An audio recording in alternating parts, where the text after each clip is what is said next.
They moved Malcolm to another room in the lodge to clean a bed.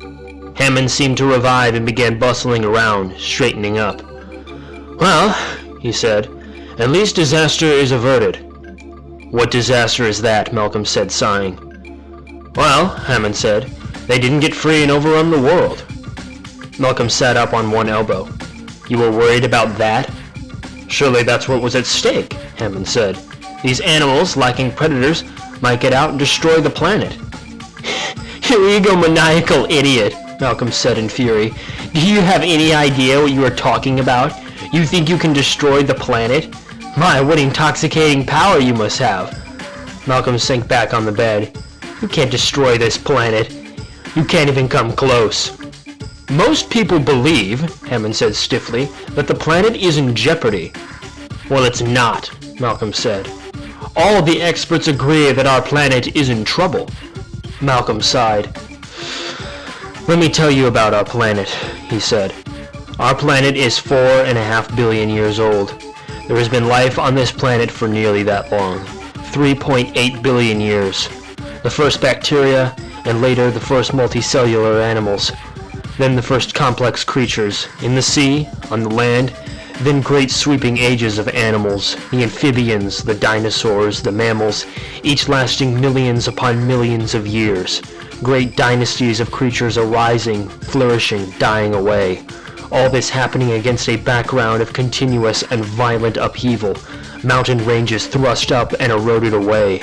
Cometary impacts, volcanic eruptions, oceans rising and falling, whole continents moving. Endless, constant, and violent change.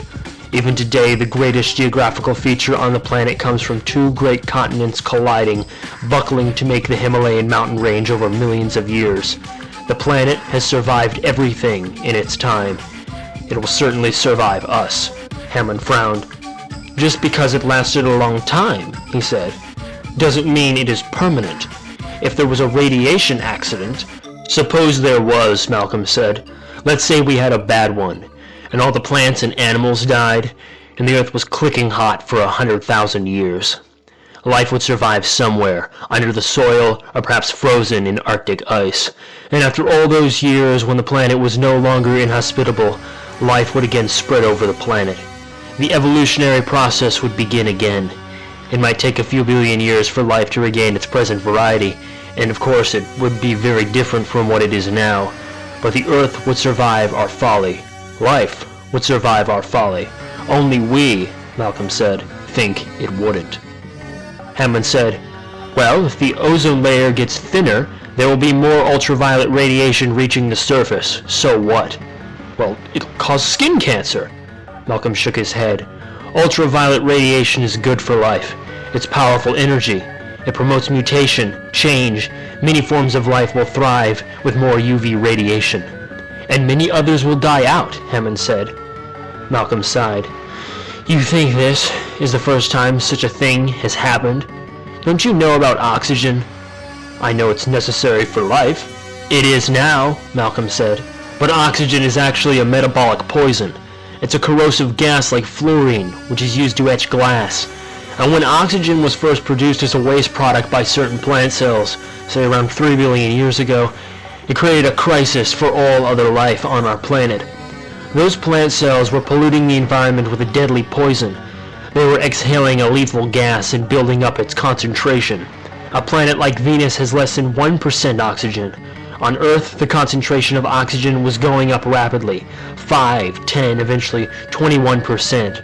Earth had an atmosphere of pure poison, incompatible with life." Hammond looked irritated. "So what is your point? That modern pollutants will be incorporated too?" "No," Malcolm said. "My point is that life on Earth can take care of itself.